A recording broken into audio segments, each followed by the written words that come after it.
বেশ কিছু মানুষ আছেন যারা বিউটি ইন্ডাস্ট্রিতে খুব সুন্দরভাবে কাজ করছেন, like beauty parlour, salon, spa, skin treatment, hair cutting, hair dressing, makeup ইত্যাদি। কারেন্টলি আমরা সকলেই সেলফ গ্রুমিং এবং সেলফ কেয়ার নিয়ে যথেষ্ট সচেতন, তাই বিউটি প্রফেশনালসদের সাথে আমাদের কানেকশনও বাড়ছে আর এই ইন্ডাস্ট্রিতে আর্নিংয়ের অপরচুনিটিও বাড়ছে। নমস্কার, আমি মিঠু। আমার হিলিং জার্নিতে আপনাদের স্বাগত জানাই। আজকের ভিডিওতে আমরা ডিসকাস করব বিউটি ইন্ডাস্ট্রিতে গ্রোথের জন্য কী ধরনের অ্যাস্ট্রোলজিক্যাল কম্বিনেশন প্রয়োজন। প্রথমেই জানব ইম্পর্ট্যান্ট হাউসগুলির ব্যাপারে। প্রথমেই আসে ফার্স্ট হাউস, কারণ এটা আমাদের পার্সোনালিটি এবং ফেস ভ্যালু ক্রিয়েট করে। থার্ড হাউস আমাদের স্কিল আর এক্সপার্টাইজ ডেভেলপ করে। আমরা এই ওয়ার্ল্ডকে কিভাবে সার্ভ করব, আমাদের ডেলি আর্নিং কীরকম হবে সেটা দেখা হয় সিক্সথ হাউস থেকে।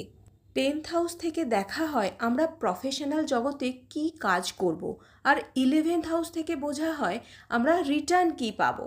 এই হাউসগুলি স্ট্রং হলে অথবা এই হাউসের লর্ডরা একে অপরকে দৃষ্টি প্রদান করলে বা একে অপরের সাথে কনজাংশন ক্রিয়েট করে কোনো শুভ স্থানে বসলে খুব ভালো রেজাল্ট পাওয়া যায়।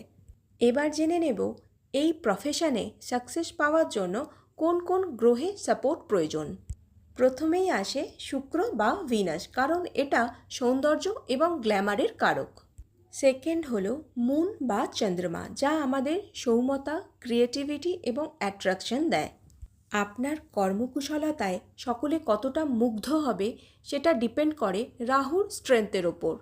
সুতরাং এই গ্রহগুলির প্লেসমেন্ট স্ট্রং এবং পজিটিভ হওয়া প্রয়োজন। আর যদি এনারা 10th বা 11th হাউসের সাথে কোনো রকম কানেকশন বিল্ড করেন তাহলে তো আরও বেটার। এবার কিছু বাস্তু টিপস নিয়ে কথা বলবো, যেগুলি পার্লারে অ্যাবান্ড্যান্স অ্যাট্রাক্ট করতে হেল্প করবে। পার্লারের ফেস নর্থ, নর্থ ইস্ট অথবা নর্থ ওয়েস্ট যেটা মুনের ডিরেকশন, এবং সাউথ ইস্ট যেটা শুক্রের ডিরেকশন, এই দিকে হলে বেটার হয়।